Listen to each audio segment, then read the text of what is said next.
Hey, how's it going, everybody? My name is Drew Creal. In this video, what we're going to do is slam the front end of my Mesa Boogie JP2C with a whole slew of different boost pedals, both classics and new ones, and we're going to hear which one sounds the best and which one has the most features. Stick around, you're not going to want to miss this.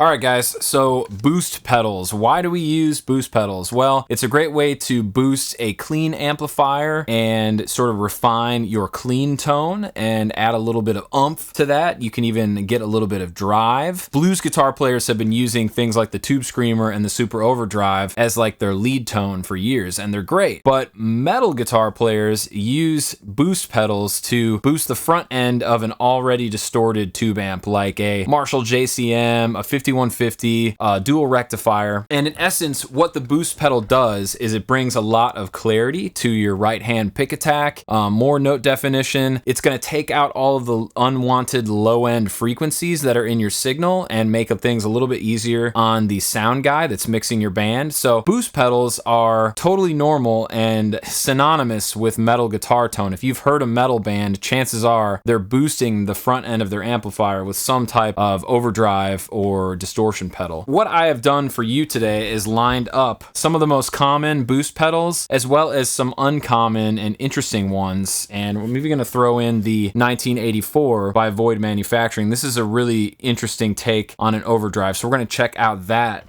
as well. Over here, we're starting everything with the Super Overdrive pedal. So this pedal is usually yellow, but I've got the black one. This is the 40th anniversary Super Overdrive, so it's been around for 4 decades. I want to say that like maybe Zakk Wylde was the one that I found out that used this pedal in front of his Marshall, and that's kind of what gives him his Marshall tone. I could be wrong about that. He could be using like an MXR, but I'm pretty sure he used the Super Overdrive at one point in time. But those of you that know a lot about Zakk Wylde, leave us a comment below and confirm that for me. Next to the Super Overdrive is a Tubescreamer, and this Tubescreamer happens to be probably the most refined, highly tuned Tubescreamer on the market that's still an actual Tubescreamer. So we know that there's a million billion clones out there, but this is the Maxon ST9Pro Plus. And it's a really great pedal.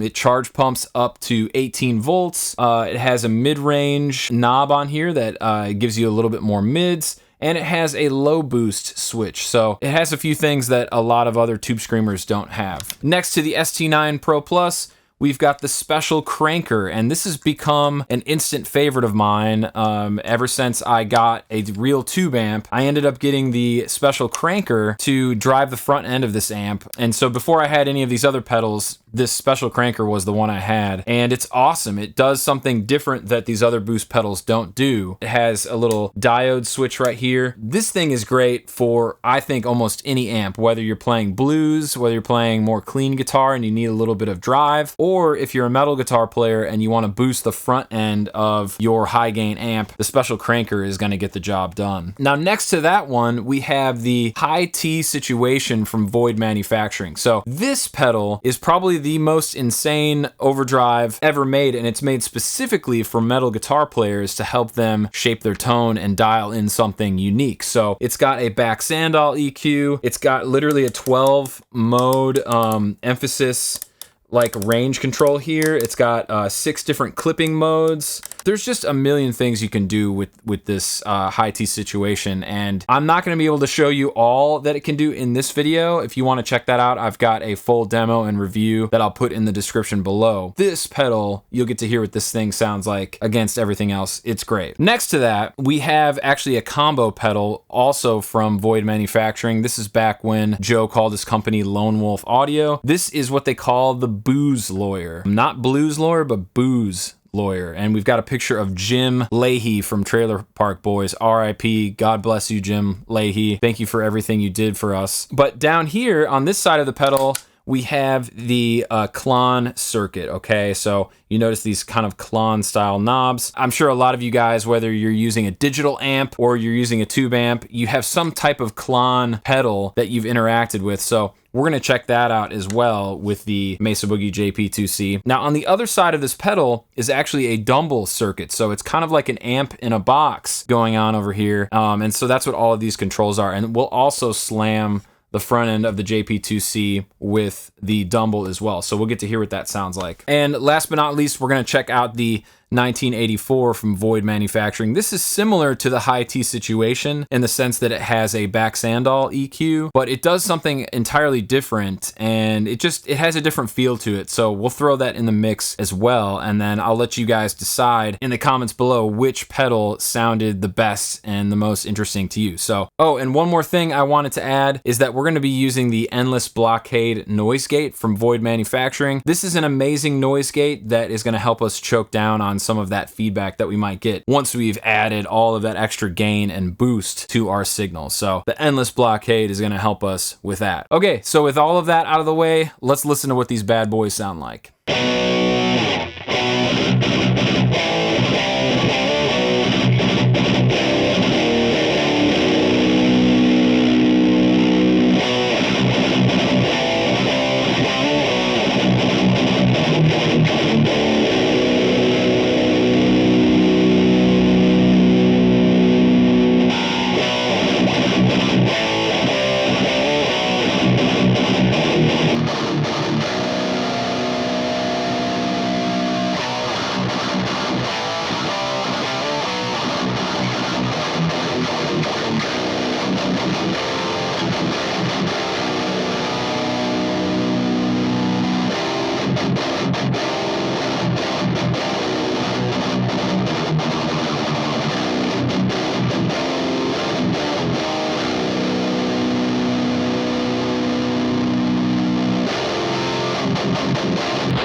One of the things I noticed right away is that the Super Overdrive seems to have a little bit more highs, and maybe that's because I've cranked the mid-range up on the ST9Pro Plus, but they both sound great. They both do the boost thing quite well. And then in addition to that, you can hear how the Endless Blockade is making things pretty much completely silent in between all of the gents that I'm playing. So let's move on to the Special Cranker and see what that adds.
Yeah, so out of these three, this one has the most low end, so it'd be better if you were playing like slower music, like more doomy or kind of stuff, because it doesn't have a lot of the note detail that these other two do. These really kind of take a knife and cut off all the frequencies that you don't want and make the good stuff shine. So if I had to pick between one of these three, it's tough, man. Probably the Maxon. They're almost all doing something a little bit different. So, all right, let's do this. Let's jump over here to the 1984, and I know I'm gonna have a tough time with the camera angle on this one, but basically you have a blend knob, you have an emphasis knob, gain, low, high, and then a 6-way rotary clipping. So let's check out what this thing does.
very great boost, but I think you can hear that the 1984 really adds something quite different into the mix, where you've got a little bit more control over your high-mid frequencies. And it's kind of a Swiss Army knife of a pedal if you really think about it, and you can get just about any sound that you've heard so far just from this one pedal, and I think that's great.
Well, guys, there you go. That is my high gain boost video. Hopefully you found this a little bit interesting. I tried to cover, you know, some of the most common boost pedals out there, like the Super Overdrive, the Tubescreamer, the Klon. Those are all in this video. And then a couple other wild cards, you know, from Lone Wolf Audio, Void Manufacturing, stuff like that. I think it's amazing kind of where we're at in the guitar industry right now. There's just so many different options. There are people just taking these circuits to just these insane levels, you know. Really interesting tone creation is going on out there. But maybe in the comments below, you guys could let me know what your favorite boost was from this video. Let me know which one is on your board. You know, what's your favorite overdrive or boost pedal for heavy metal, or just what's your favorite overdrive period? I'd love to hear from you guys in the comments below. A couple things that are coming up on this channel. I'm doing a noise gate shootout later this week. That'll be up probably on Thursday or Friday. We're going to do the Endless Blockade versus the NSX1 from Boss. I know these are like two completely different things, but we're going to use them in the same way and just kind of see which one fares the best.